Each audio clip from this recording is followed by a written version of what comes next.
এক বৃদ্ধার দুটো পাত্র ছিল, যা দিয়ে তিনি নদী থেকে পানি আনতেন। এর মধ্যে একটি পাত্রে ছোট্ট একটা ছিদ্র ছিল, কিন্তু অন্য পাত্রটি ছিল নিখুঁত। নদী থেকে পানি আনার পর একটি পাত্র পুরোপুরি পানিতে ভর্তি থাকতো, অপরটি অর্ধেক খালি হয়ে যেত। নিখুঁত পাত্রটি তার পূর্ণতার জন্য গর্বিত ছিল, কিন্তু বেচারা ছিদ্রওয়ালা পাত্র নিজের অপূর্ণতার জন্য লজ্জিত ছিল। একদিন খুঁতযুক্ত পাত্রটি বৃদ্ধার কাছে দুঃখ প্রকাশ করে বলল, আমি সত্যি নিজের অক্ষমতার জন্য লজ্জিত। আমার যা করা উচিত আমি সেটা কখনোই করে উঠতে পারিনি। আমার ভেতরের ওই ছিদ্র আমাকে আমার কাজ করতে দেয় না।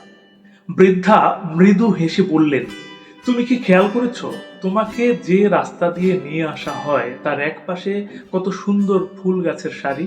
আমি তোমার এই ত্রুটি জানি, সেজন্য যে স্থান দিয়ে তোমাকে আনা হয় সেখানে আমি কিছু ফুলের বীজ ছড়িয়ে দিয়েছিলাম।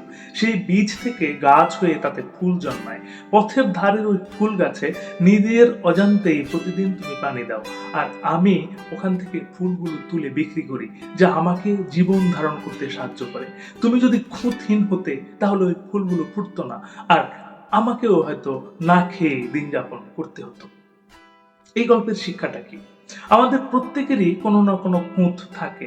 খুঁত থাকা কোনো দুর্বলতা নয়, বরং ঠিক মতো ব্যবহার করতে পারলে আপনার খুঁতগুলোই হতে পারে আপনার সবচেয়ে বড় শক্তির জায়গা।